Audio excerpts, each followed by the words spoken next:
Nous voilà maintenant sur la vidéo de T. Samuel. On ouvre la vidéo avec un email envoyé le 30 octobre 2018 par Madame Leni aux élus annonçant la fermeture de T. Samuel. Donc ça fait écho excusez-moi, au bulletin municipal qui annonce la fermeture de Tizamel parce qu'il y a un grand déficit, qu'il faut sortir une subvention de 10 000 €, tout ça, bon, avec versé la moitié par le CCAS qui était excédentaire, mais que M. Régnier a fermé après, donc voilà. Donc on est bien d'accord, c'est Madame Leni qui a déglingué T. Samuel. Et certainement pas pour des raisons financières, parce qu'on va le voir tout à l'heure, quand on voit ce qui est versé à certaines associations qui ne génèrent pas d'emploi, qui n'offrent pas forcément du service à la personne, etc., etc. Donc maintenant, on va passer à un autre document. Il s'agit d'un courrier que nous a adressé le département, et ce document, en fait, c'est un courrier rédigé par M. Régnier, adressé au département pour demander une subvention pour l'aider à la fermeture de T. Samuel. Donc là, on est en mois d'avril 2023, donc on est en période de budget primitif pour l'année 2023. Et je vous le lis. Monsieur le Président, j'ai l'honneur de solliciter de votre part une subvention d'aide à la fermeture du domicile partagé de la commune. En effet, sur le territoire déjà surdoté, celui de Le Saint connaissait de multiples dysfonctionnements depuis des années, comme j'avais pu en alerter votre vice-président Fabrice Robellet par courrier. Alors là, ce serait quand même très intéressant parce que M. Régnier parle énormément de problèmes liés à T. Samuel, mais finalement, il ne les cite jamais. Cette même année, les services de l'État nous avaient informé de l'illégalité de la convention nous liant au CLARPA. Alors ça, c'est une information aussi qu'il n'a de cesse de faire circuler sans jamais commenter l'irrégularité. Par contre, et c'est là où j'en viens à votre attention de la première vidéo avec le CCAS, on a vu qu'en réalité, dans la convention qui lie le domicile partagé au CLARPA, c'est le CCAS qui doit verser le montant des déficits, quand il y en a, parce qu'il n'y en a pas tous les ans, et qui correspond au montant des lits vides. D'accord ? Je crois que c'est 2 200 € par mois, enfin voilà, en moyenne, puis ça peut varier selon les années. Donc, Monsieur Régnier ferme le CCAS. Il y a un problème. Non seulement qui verse quand il y a des lits vides, dans les faits, mais l'entité, la personne morale qui doit verser, elle est désignée dans une convention. Là, la convention, elle faisait état du CCAS, mais le CCAS n'existe plus. Donc forcément, si M. Régnier ne fait pas un avenant, s'il n'y a pas un avenant qui est convenu entre le CLARPA et la commune, parce que la commune ne veut pas verser pour les lits vacants, on se retrouve avec une convention qui est caduque, à défaut d'avenant. Mais ce n'est pas une convention illégale. C'est juste que M. Régnier n'a certainement pas voulu engager la commune à payer les déficits. Donc, du coup, la convention, elle devient caduque. Elle est plus valable. Voilà. Donc, en fait, c'est une illégalité fabriquée de toutes pièces depuis longtemps. Pourquoi fermer le CCAS qui est excédentaire, qui ramène de l'argent, qui offre des emplois et qui offre un super service aux personnes? Et les personnes étaient en demande. Pourquoi le fermer? Si ce n'est pour rendre la convention caduque et avoir un prétexte pour le fermer, autre qu'un déficit budgétaire qui tient pas la route. Voilà, ça tient pas la route, ces déficits budgétaires, quand on verse à des associations comme Riboul Arzent ou pendant Madame Leni Fest Arzent des subventions à hauteur d'un déficit annuel de T. Samuel. Ça tient pas la route. Donc on en fabrique un prétexte. On ferme le CCAS et on rend une convention caduque. Et ensuite on dénonce la convention. C'est tout. Et on fait fermer le domicile partagé. Voilà. Donc d'ailleurs, vous voyez bien que, cher David, le point d'interrogation est bien à vous, c'est pas nous, c'est les services du département. Et sur la ligne la convention illégale, point d'interrogation, on n'est pas les seuls à se poser quand même des questions. Dans ce contexte, le domicile a fermé ses portes fin 2022 avec un déficit de 33 132. On ne sait pas d'où il vient ce déficit. Sans aide, cette charge financière très lourde, nanana. Bref. Donc, Autre question, le CCAS est fermé, n'oublions pas. Le CCAS est fermé. On a vu qu'il y avait quand même un excédent, c'est-à-dire le chiffre positif du CCAS, de plus de 23 000 euros, mais que la commune a encaissé. Là aussi, on a un problème. C'est que le CCAS, en fait, toutes les affaires sociales ont été transférées à la communauté de communes, il me semble. Donc, à la rigueur, cet excédent aurait dû être reversé à l'organe qui s'occupe des affaires sociales et pas dans les caisses de la commune. Il y a quelque chose qui ne va pas. Et là, de la même façon, il n'y a plus de CCAS. Il n'y a plus de CCAS. Et c'est la commune qui va encaisser une subvention de façon directe. Il y a des flous, là. On arrive sur des terrains très, très flous. N'oublions pas aussi que la fermeture du CCAS s'est faite sans réunion du conseil d'administration. Est-ce que le CCAS est véritablement fermé, finalement? Parce qu'on n'a pas eu l'aval du conseil d'administration. Alors, sur la convention qui lie Samuel au CLARPA, il est bien mentionné que le maire peut fermer, sans réunion, sans le passer au conseil, le domicile partagé. Mais pas le CCAS. Et le CCAS, il n'y a eu aucune réunion du conseil d'administration. Donc, finalement, est-ce que vraiment il a fermé le CCAS? Parce que je trouve ça étonnant qu'une commune va percevoir, enfin, a perçu une subvention du département en vue de combler un déficit alors qu'il n'y a plus de convention qui lui permettrait de combler ce déficit, n'est-ce pas? Et d'encaisser un excédent d'un CCAS alors qu'il n'y a plus de CCAS parce qu'il est transféré à la communauté de communes. Pourquoi? C'est versé dans les caisses de la commune. Qu'est devenues ces sommes? Puisque ces sommes-là, en fait, auraient pu payer le déficit de 2023. La commune encaisse et demande finalement une subvention pour payer ce déficit alors qu'elle a encaissé l'argent qui était dédié à ça. Voilà, là on a un gros flou de gestion et un gros flou déclaratif dans les documents officiels fournis. Donc ça, c'est des documents du CLARPA, n'est-ce pas, qui vont, je ne sais plus de quelle année à quelle année, et on a du mal à justifier quand on les regarde de près comment est-ce qu'ils trouvent 33 000 quelque chose. Par contre, quand nous, on a fait le calcul à la louche des frais, des charges sociales, de ce que coûte engendré par la fermeture de Samuel, on arrivait à un peu plus de 23 000 euros. Donc, c'est surtout des frais conséquentes à la décision de fermeture de Samuel dont il parle. Et ça relève de sa responsabilité. Et ce n'est pas un déficit de fonctionnement. Voilà. Alors maintenant, je voulais vous montrer un autre document. Hop. Ici, c'est un article de journal paru au mois de septembre 2022. Hein. Donc on est au moment de la fermeture de Samuel. Et j'ai surligné de différentes couleurs ce qui pourrait être apparenté à des fausses déclarations. Alors quand elles sont faites dans les journaux, ce n'est pas un faux en écriture publique. A priori, ça peut être, je crois qu'il n'y a pas de, ça relève pas du pénal, hein, voilà, donc déjà on va plus être dans l'infraction à la rigueur, sauf quand une fausse déclaration engendre des conséquences, notamment juridiques, sur une situation donnée. Donc là, on va quand même se poser des questions sur tout cet ensemble de déclarations, pour le moins abracadabrant. Donc, je prends au début, en 2016, le maire et l'adjoint en charge du CCAS, Joël Bellec, avaient mis fin à la convention pour entamer une gestion directe sans prévoir que le CCAS devait être...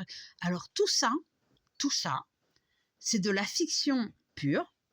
Ce qui s'est passé, c'est qu'en 2016, pour que ça coûte moins cher, Hélène Leny et Joël Bellec avaient étudié la possibilité de gérer directement le CCAS sans passer par le CLARPA. Déjà parce que c'est des frais de gestion à verser au CLARPA, hein. Et puis parce qu'il y avait une façon de fonctionner sur les repas ou autres qu'avait le CLARPA qui serait peut-être revenu moins cher si c'est la commune qui s'en occupait en direct. Voilà. Sauf que pour des histoires, je crois que c'est le conseil du département qui n'a pas suivi la méthode, donc de toute façon ça ne s'est jamais fait. Donc il n'y a jamais eu de fin de convention. Et la preuve, elle est là. Elle est là. C'est-à-dire que là, ici, je vous présente ce document. Ce document, il dit quoi? Ce document, il vient du CLARPA. Et ce document, c'est le bilan depuis la création de T-Samuel. Donc depuis 2007 jusqu'à 2022, la fermeture. D'accord? Donc, il n'y a aucune interruption de convention. Et quand on lit la suite, il fallait être agréé pour cela. Au bout de 6 mois sans agrément, ils sont retournés vers le CLARPA lui demandant de reprendre la gestion et signer une nouvelle convention. En vertu de cette convention, de 2016 à 2020, ce sont 100 000 € que la commune a dû verser pour régler les salaires du personnel. On est en 2022, donc il dit les 4 dernières années. On remonte à 2018. Voilà. Écoutez, je vais faire une netteté, vous faites pause, je vous laisse apprécier, vous faites l'addition. Ça n'a aucun sens. Ce qu'il raconte n'a aucun sens. Ok. L'an dernier, la Chambre régionale des comptes a pointé du doigt les dépenses liées au DP, donc domicile partagé, qui ont contribué au délitement des finances communales. Mais c'est extraordinaire. Alors maintenant, je vais faire juste une pause, je vais sortir le rapport de la Cour des comptes. Voilà le rapport de la Cour des comptes. Ce que je vais faire, je vais le feuilleter, je vais faire arrêt sur image. Je vous laisse le soin de vérifier qu'il n'y a pas une seule ligne consacrée au domicile partagé. Alors, il y a des tas d'autres choses qui vont servir pour les autres vidéos. Vous faites un arrêt et puis vous lisez en diagonale, tout simplement.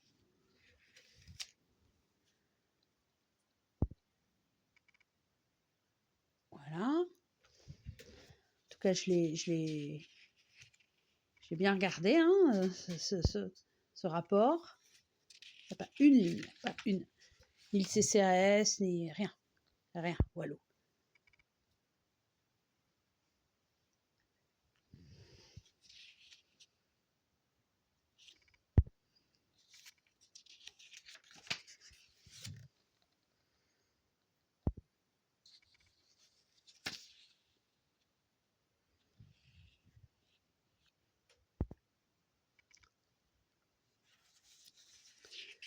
Bon, c'est un peu pénible. Bon, là, je vous passe,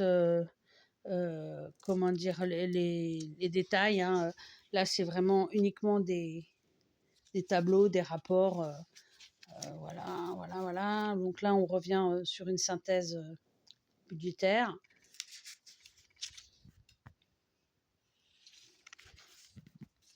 Et puis, on finit... il n'y a pas une ligne. Donc ça, c'est encore du pas vrai. Hop. Alors, je vous laisserai le soin de le lire en entier. Vous faites sur pause, vous lisez. Pour aider financièrement, pour limiter les conséquences sur les familles, ce que nous faisons en prenant en charge les préavis. Donc ça, les préavis, c'est les charges sociales, ni plus ni moins. C'est l'affaire des 23 000 €. Donc là, on est en 2022. Donc le maire, dans un autre article, il s'engage à les verser. En fait, qu'est-ce qu'il fait? Il va demander une subvention à monsieur Lapartien en déclarant des choses tout aussi fallacieuses. Il précise: tous ces événements ont fini année après année à ternir la réputation de cette structure, contribuant aux difficultés de remplissage. C'est extraordinaire de d'affabulation, tout ça. La municipalité continue cependant maintenant à aider financièrement les familles qui ont donné le préavis aux salariés et participent activement avec liens et les acteurs sociaux. C'est du grand n'importe quoi. Enfin, à son époque, ce mélange des genres entre premier adjoint élu au CCAS votant les versements de subventions exceptionnelles pour payer notamment le salaire de son épouse coordinatrice qui a participé au délitement des finances communales et à terme à la perte du domicile partagé. Mais ce cher monsieur Régnier n'a pas la moindre conscience des conséquences de ces déclarations et de ces envolées mythomaniaques. Donc, voilà pour petit Samuel. Donc, ce qu'il y a à retenir, c'est des déclarations au département, dans les journaux, une justification de situation relativement injustifiable. Ce qu'il y a à retenir, c'est que les chiffres officiels confrontent monsieur Régnier à de probables mensonges. Et enfin, par contre, il y a une question qui mérite de se poser. C'est qui paye? Parce qu'en attendant, on va passer sur un autre document. Ça, c'est en 2017, c'est un exemple. Donc, on peut se dire à la rigueur que les choses n'ont plus que un peu augmenté. Qui paye pour les lits vides aujourd'hui? On est d'accord, parce que Solia a un loyer à lui payer. Il y a des tas de choses à payer. Qui paye maintenant? Qu'est-ce qui se passe?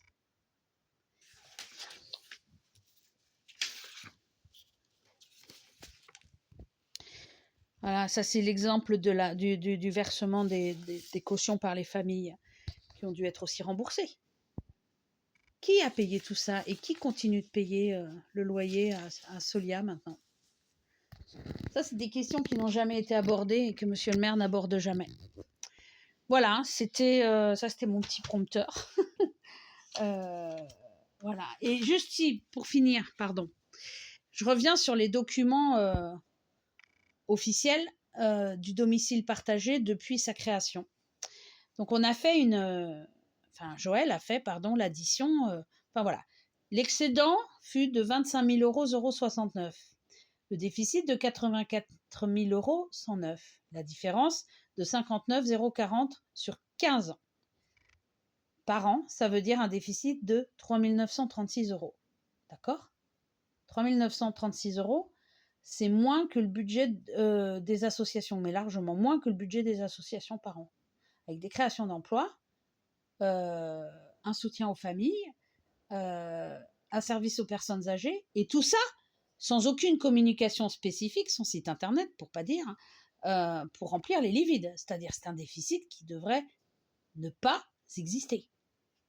Mais il tenait à la volonté de la municipalité de communiquer. Donc c'est un déficit qui est entretenu. Je crois qu'il, dans un premier temps, pour Madame Lenier, a servi de prétexte, et il n'était pas suffisant, il n'était pas légitime. C'est pour ça qu'elle a enlevé dans les bulletins municipaux ensuite les dotations aux subventions, enfin les versements des subventions, elle les a enlevés, parce que l'argument du déficit, il ne tenait pas. Donc en fermant le CCAS, ils ont, encore une fois, j'insiste, créé un prétexte de toute pièce en disant, bah voilà, et puis de CCAS, il faut refaire la convention, on ne la refait pas, la convention elle est caduque, on ferme. Voilà. Et ensuite, on a un monsieur avec ses grandes envolées qui adore s'écouter parler, qui est dangereux pour lui-même, quoi, déjà, avec toutes ces déclarations fantaisistes et fallacieuses, quoi. Voilà, ça c'était la vidéo la plus longue, je vous le promets.